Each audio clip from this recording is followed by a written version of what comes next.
Not to jump on your elegant toots, but have you seen the video of the black woman telling the hippie off for having dreads? No. Let me see if I can send you that. SUFU. Basically, she stops him in the corridor and says he's not allowed dreadlocks because he's not black. And he's all like, but dreadlocks date back to Egyptian era. And she's all like, are you Egyptian? And he's like, I don't need to be anything, bruv. I've got dreadlocks. And then Yes. she pulls him away. And she's actually hired. What? She's hired by the university. And then she's all like, why are you recording this? And he was like, to make sure no one gets hurt. And then she attacks the camera. So fucking perb. So this is going viral at the moment, and there are obviously people defending it, which is amazing when you Defending think what? Defending the bird attacking the dude with dreadlocks or the dude with dreadlocks? obviously defending the bird attacking, Yeah, obviously, because why wouldn't they? So the obvious things you need to know. So this is a website called Heavy. And this is 5 fast facts you need to know. So Goldstein... Need to know? Damn straight. Goldstein, Right. who's the mega Jew that was attacked, Right. has filed a police report about it. Yeah. Apparently, this is standard procedure in the university. So if there's any kind of altercation, you have to file a police report. So Isn't filing a police report cultural appropriation? maybe, but It was the Romans who introduced the court of law. yeah, but he was Jewish, so yeah. So the Probably white guy, Greeks anyway, so ignore me. yeah. Well, they're all the fucking same when you look at them, aren't they, white guys? Mediterranean Greeks. Yeah. So the black lass. Yeah. This is fact number 2. So fact number 1 is that he's reported it to the police. Fact number 2 is that she grew up in foster care. So? No, it's a fact. Yeah, I'm sure it is, but what's it got to do with the situation? No, it's a fact. That's not saying she was wearing clothes. It's a fact, but it's completely irrelevant. Yeah, but it's a fact, bruv. Fact number 3, Goldstein is an aspiring DJ and is using this incident to promote his music. Right. And by that, he means that he basically put on his Facebook, here's a new track I've mixed, and then his mate said, what did his mate Didn't say? you get punched by a black woman for having dreadlocks? Yeah. Then his mate commented on the thread, time to cash in on those viral videos. Make sure every interview you do, don't forget to like me on Facebook and SoundCloud. So his mate basically said, now that you're getting attention, definitely make use of it. And obviously that means that he's... Which is totally something that the people criticising him for getting punched would never do. Yeah, definitely.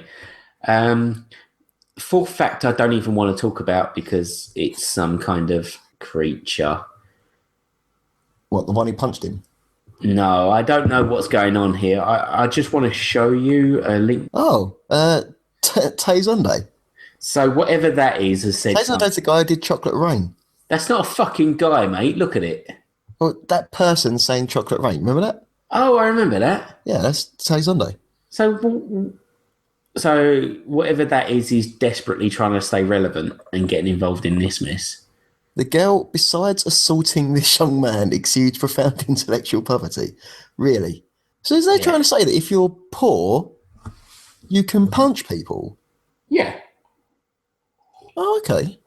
I didn't know that. Did you not? No. That's why I took that All these pay years cut. I've not been punching people. Apparently I could have got away with it. That's why I took that pay cut.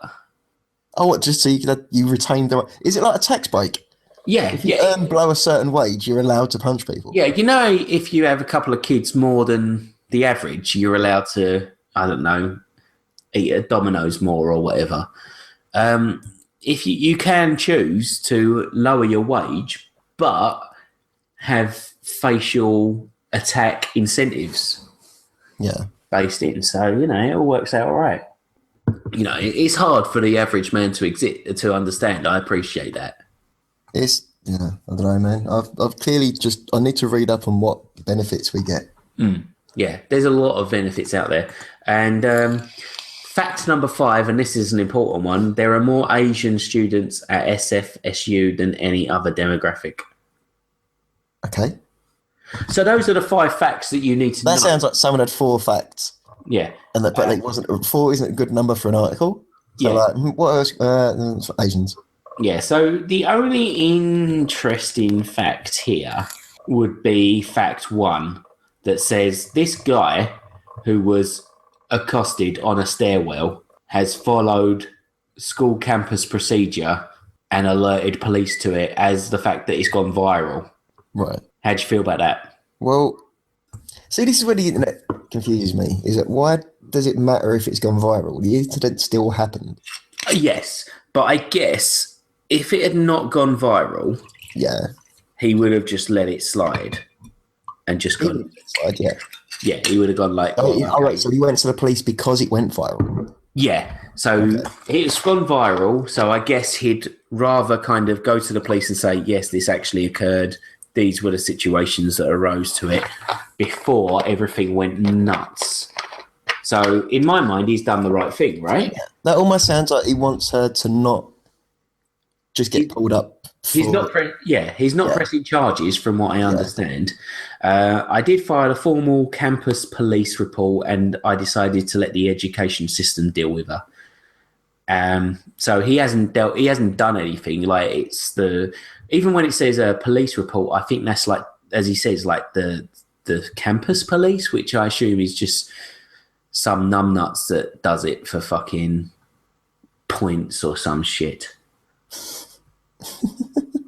I don't know. It's just a fucking. It's like the classic response, and you'll get it for most of these like idiot fucking culturally insensitive videos about someone's being oppressive and all this shit. Right?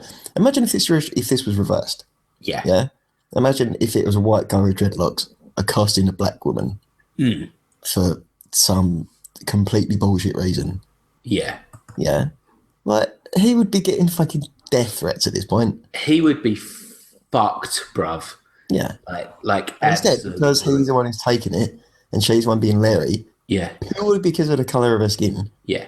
They're trying to say she gets a free pass. Although the Reddit thread that I'm just watching right now, reading like from the San Francisco subreddit. Yeah. Most of those people going like, yeah, she's a fucking idiot. Yeah. As they should. And I'm actually incredibly... Well, no, actually, they're actually saying, I'm really glad this was filmed. So it's not just one person's word against another. Like, there's actual footage of it. Yeah. Which is important. So the obvious thing to understand here is where historians genuinely believe the dreadlocks come from. Is it important, or is it just the fact that one person was being a dick to another person? No. So historians generally believe, and this is kind of like the understood fact, that dreadlocks come from cavemen-esque like people who had not developed combs, but still wanted hair to be maintained in some way. So this is not any kind of racial thing. This is basically, we don't have combs yet. So this is cavemen that haven't developed tools. Yeah, it's what happens if you have long hair and it never gets washed. Yes. It just naturally like clumps together and fills up. So in the grand scheme of appropriation, people have appropriated this from toolless fucking cave dwellers. Yeah, no, you're completely correct. Although I guess doing devil's advocate for a minute, I guess that now you're in an age where you do have combs and you do have shampoo and you do have like the technological ability to choose a style. Yes. To actively choose a style is, I guess you could just say, I like cavemen. Or you could say, I like the look of dreadlocks. But to go along with it, I found an interesting website that said, 10 people that have dreadlocks. That was quite exciting. And Jonathan Davis was mentioned. He's white. Yeah, he's massively white. Also raped by his dad. So if anyone's allowed dreadlocks, I guess it's him, right? Yeah.